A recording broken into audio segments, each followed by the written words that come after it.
Muhammad runs down the mountain shaking, his heart pounding so violently he can barely breathe. "Cover me! Cover me!" he whispers as he reaches his home. His eyes are wide with fear, confusion, and something else, something overwhelming.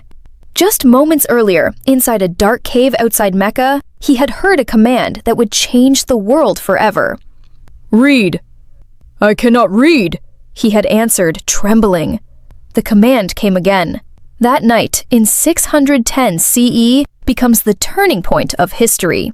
But to understand how Islam began, the story must step back. Muhammad was born around 570 CE in Mecca, into the Quraysh tribe. He entered the world already marked by loss. His father died before he was born, and his mother passed away when he was still a child. Orphaned, he was raised by his grandfather and later his uncle. Hardship shaped him early. He learned resilience. He learned humility. As he grew, he earned a reputation that stood out in a society built on tribal pride and idol worship. People called him Al-Amin, the trustworthy. Merchants trusted him with goods. Neighbors trusted him with disputes. A respected businesswoman named Khadijah noticed his honesty and hired him to manage her trade caravans. After witnessing his character, she proposed marriage.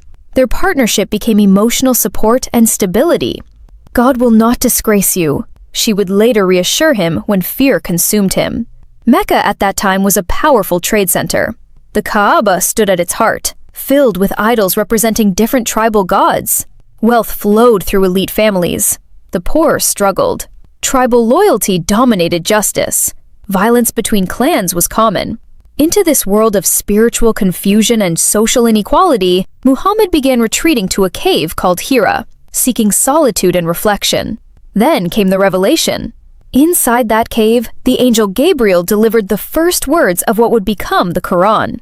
Muhammad did not immediately claim greatness. He was terrified. He questioned himself. He doubted what he experienced. Khadijah stood firmly beside him. "You help the poor. You honor your family. You speak truth. This cannot be evil," she insisted. Slowly, he began sharing the message. There is only one God, Allah. Worship him alone. Care for the orphan. Protect the weak. Be honest. Be just. The word Islam means submission to the will of God. At first, only a small circle believed. Khadijah, his young cousin Ali, his close friend Abu Bakr. But when Muhammad began preaching publicly, tension exploded. "Are you saying our gods are false?" Meccan leaders demanded angrily. The message threatened their authority and the economic system built around idol worship. Persecution followed. Followers were mocked, beaten, and boycotted. Some were tortured publicly. Muhammad himself faced insults and threats. "Stop this message," leaders warned. "We will make you wealthy. We will make you powerful." He refused. "Even if they placed the sun in my right hand and the moon in my left, I would not abandon this mission," he declared. The escalation intensifies here. Imagine standing against your entire city. Imagine watching your followers suffer because they believe in your message. The emotional weight was crushing. If this journey is opening your understanding, this is the moment to remind viewers to subscribe for deeper historical breakdowns that reveal the human struggle behind world-changing movements. As persecution worsened, some followers migrated to Abyssinia seeking protection. Eventually, in 622 CE, Muhammad himself was forced to leave Mecca. This migration, known as the Hijra, marks the official beginning of the Islamic calendar. He and his followers traveled to Medina, where tribes invited him to serve as a mediator and leader. In Medina, everything changed. Muhammad was no longer just a preacher. He became a statesman, judge, and military leader.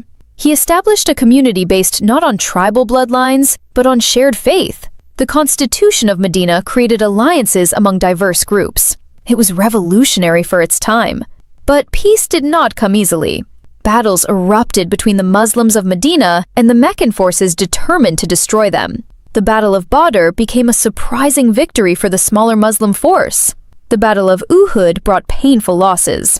The Battle of the Trench tested endurance and unity. Each conflict strengthened the community's resolve.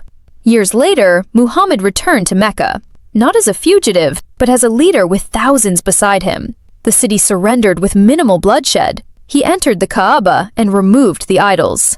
Truth has come, and falsehood has vanished, he proclaimed. Yet, instead of revenge, he granted amnesty to former enemies. That moment defined his leadership.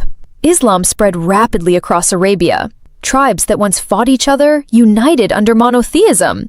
The Quran continued to be revealed over 23 years, addressing faith, law, morality, and social justice. In 632 CE, during his farewell pilgrimage, Muhammad delivered a sermon emphasizing equality and human dignity. "No Arab is superior to a non-Arab, nor a non-Arab to an Arab," he declared. Shortly after returning to Medina, he passed away. The emotional climax hits here. The community was stunned. Some followers could not accept his death, but the message endured.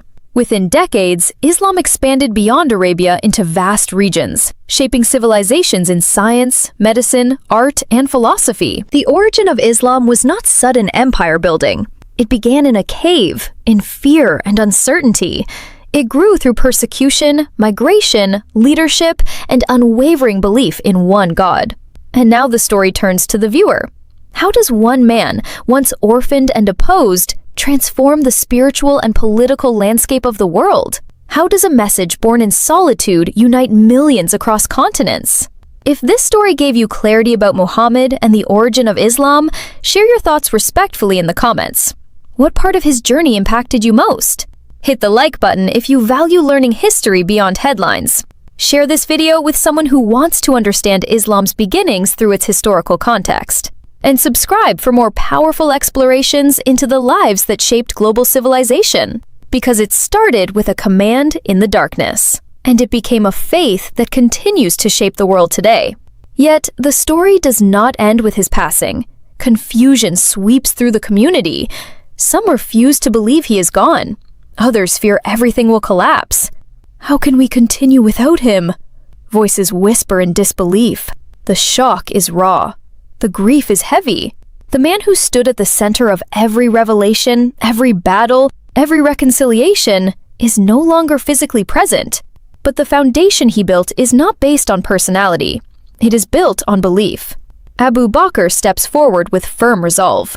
"If anyone worshipped Muhammad, he has died. But if anyone worships Allah, Allah is ever living." The words steady trembling hearts. The mission was never about a man being divine. It was about delivering a message. The Quran is compiled carefully, preserved through memorization and written records. The community organizes itself. Leadership transitions. Challenges erupt immediately. Tribes threatening to abandon Islam. Political tensions rising. "Stand firm," leaders insist. "We do not turn back." And they do not. Within years, Islam spreads beyond Arabia. Caravans carry not only goods but ideas. Soldiers carry not only weapons, but a worldview centered on one God and moral accountability. Cities once divided by tribal hatred begin to unite under shared faith. Courts form. Systems of charity expand. Knowledge becomes sacred. Scholars emerge. Scientists emerge. Philosophers emerge.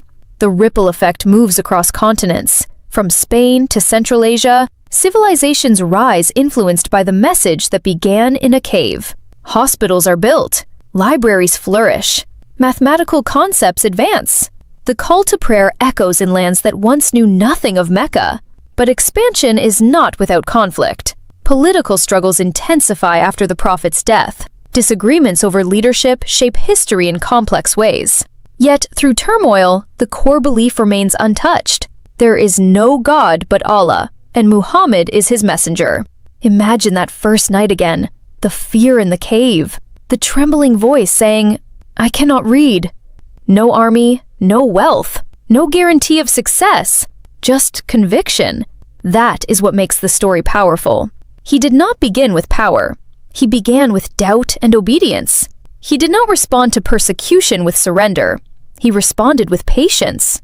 He did not answer victory with revenge. He answered it with mercy. Pause for a moment and think about that transformation.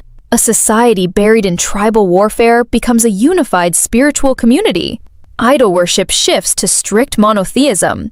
Social hierarchies are challenged by declarations of equality. "The best among you," he taught, is the most righteous. Even today, over 1 billion people follow the faith that traces back to those revelations.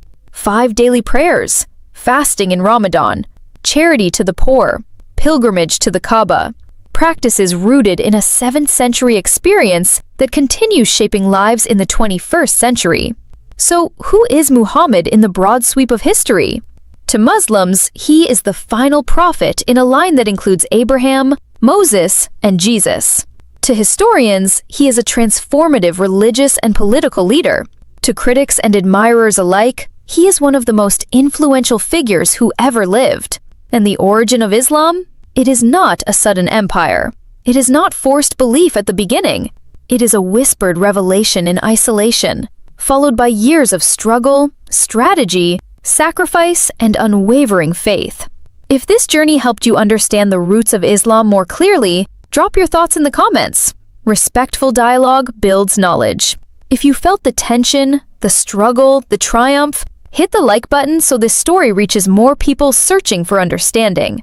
And subscribe now for more powerful historical deep dives that bring the past to life with intensity and emotion. Because history is not just dates and names. It is moments of fear, moments of courage, and one man running down a mountain, carrying words that would echo across centuries.